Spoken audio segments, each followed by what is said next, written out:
Hello everybody and welcome to my channel, The Gentleman Reviewer. So today I've got a very popular ink, or at least a very popular brand of ink.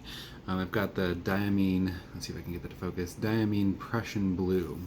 So let me put this up on the stand. So this is my second ink review that I've ever done on this channel. And I'd like to say thanks for some of the feedback that I got on the first review. I was able to dig around on some other ink reviews, especially a blog like Mountain of Ink, for example.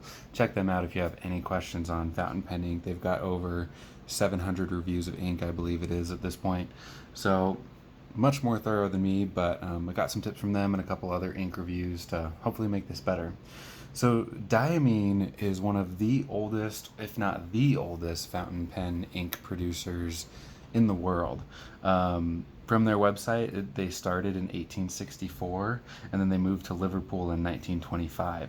That's 155 years of making fountain pen inks, and they have tons of different colors of all different kinds available in cartridges, in bottles, all different sizes, shimmer inks, just all different kinds. So they're very, very well known, very popular inks. And they're just, I mean, they're very good. My only complaint I think I've had with Diamine inks as a whole is they're fairly wet. So if you're not using them on like a Rhodia paper or a nicer paper, they might bleed a little bit and feather. But I mean, for us fountain pen enthusiasts, we probably have access to some nicer fountain pen paper, and it's not a problem, and it just looks great. So while they're one of the oldest, I haven't had a chance to use a lot of their inks. I actually only own 2 bottles, and then the guy who gave me some inks, I believe he gave me some Diamine, but I can't remember. I'd have to go dig through my pile of them. So yeah, I mean the biggest downside I think is I can't use it from day to day, like at my job, because it's a nonprofit that I work for, and they have, they gotta save money every way they can, and one of those ways is by buying cheap paper, and I've found that it feathers really bad on that paper. But again, I have a Rhodia paper. My journals are usually pretty decent paper.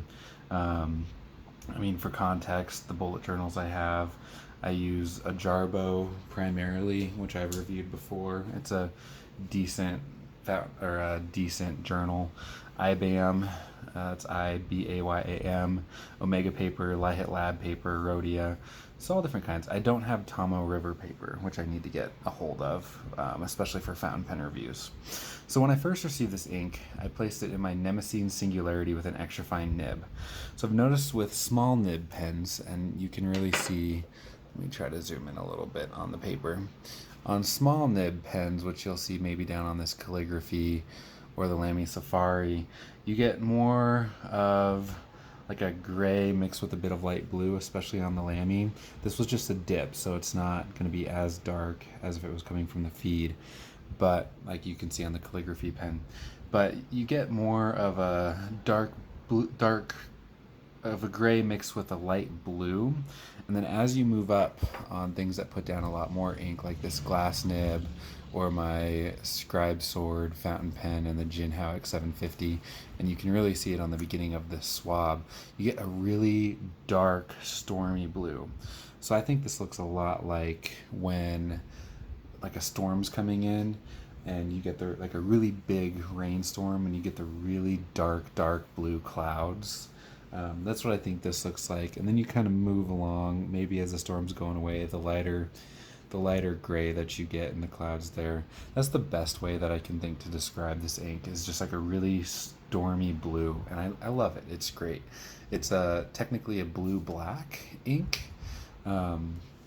And so the nice part is you can use it on legal documents like I have at work. That's why I usually don't tend to buy a lot of the different colored inks. My first ink review was I can't think of the word right now, magenta. I almost said something else, but I can't usually use those on the papers that I'm writing because, I'm sending them into housing authorities, I'm sending them in to the government, I'm having people sign a legal document if they're signing something or if I'm signing something, and it's just, you can't use that. It's got to be blue or black. So this does fall into that category where I can use it on legal documents. But yeah, I mean, the performance as a whole has been very good on good paper. It's even done well on some of the cheaper paper that I have. You'll have to go to my blog to see the different papers that I've used. Because I'm not very good with video editing and I can't make the slides for how to add photos. I could probably figure it out, but with a new baby, I really don't have time for it. So overall, it's done pretty good across the board on paper. Like I said, on the cheaper paper, it doesn't do well. It performs the best on papers like the Rhodia. And I mean, fountain pen ink across the board performs well on Rhodia. I've noticed that it does tend to bleed through a bit on some of the thinner paper like ADGSM. That's not Rhodia because this is actually ADGSM paper. And you get a lot of ghosting, especially on my Jarbo. Let me pull up the notes I made for this ink and you can probably see. Actually, here's my Scribe Sword fountain pen notes, and on the back is more of the Diamine ink, and you can see that it's ghosting through right here. So yeah, you know, it's a pain, but it's not too bad. It bleeds occasionally, but again, if you get really good ink, like even on, or really good paper, sorry, even on this, it's barely ghosting through, but I used a Q-tip there, and you know, that put down a ton of ink on it. So the dry time overall, as you can see up towards the top, it's fairly slow. I mean, it's not good for like if you're a left-handed person or anything like that, because you're going to be writing, I can't write very well with the left hand, but you're going to be dragging your palm across it. So 1 second, obviously with most fountain pen ink, it's not going to dry. As you get up to the 5 second mark, it does a lot better. 7 seconds, it's still smearing. And then when you get between 9 and 12, it does a little bit better, but 20 seconds, it's just barely smudging right there at all. With the glass dip pen, I already mentioned that you get a really dark blue. That's the really dark stormy blue that I like a lot about this ink. And then I also did a drip test.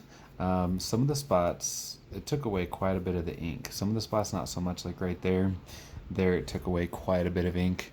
And then down here it took away a bit. So with a calligraphy nib, it's still really dark. I mean, that one, I think it puts down quite a bit of ink as compared to an extra fine nib pen. And then if you move down to the Lamy Safari, you'll see that it's a light gray, like a light blue, more like down here on this part of the spectrum. But overall, I mean, I've really liked using this ink. It's just a bit of a bummer for me, given where I work, that I can't use it on a lot of the paper because it really feathers and bleeds through, and it just doesn't look good. I had one paper where I just drew an X on it to see what it looked like, and it turned into just a big smudgy blob. I don't have that with me, and I don't think I'd actually be able to show it on the camera because I think it has clients' names on it. So anyway, that's all I've got for the ink. If there's anything that I missed, please let me know. Please comment below and I'll answer them. As always, please be sure to subscribe to my blog and help me grow. Let me know some of the inks that you'd like to see me review. I've got a good supply, probably enough to do one a week for 5 months maybe. But I'll be buying more, and if there's any in particular that you'd really like to see me do, let me know. Thanks again for watching.